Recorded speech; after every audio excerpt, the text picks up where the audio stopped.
नाज़रीन अस्सलामु अलैकुम वरहमतुल्लाहि वबरकातुहू। 21 अक्टूबर 2024 है। एक बहुत ही अफसोसनाक वीडियो सामने आई है जिसे आपके सामने पेश खिदमत करते हैं, जिसमें कहा जा रहा है एक नौजवान लड़का है जो कह रहा है कि तुम्हारी समझ में नहीं आता कि तुम्हारी बहनों को कत्ल किया जा रहा है। न जाने कैसी कैसी बात उसने वीडियो में कही है, आप भी सुन सकते हैं।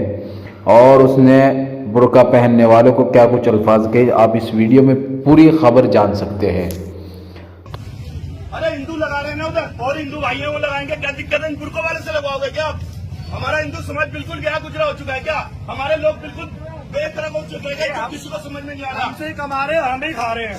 आप समझो, हमारी बहन बेटों को काट काट के फेंकते हैं, फ्रिजों के अंदर डालते हैं, उसके बाद आप इन लोगों से मेहंदी लगवा रहे हैं। थोड़ा समझो। और आके अरे हिंदू का क्यों आ रहा है? हिंदू नहीं बनाएगा, ये लोग बनाएंगे। बुर्का पहन के बैठे हैं। अरे आपको किसी को कुछ समझ में आ रहा है?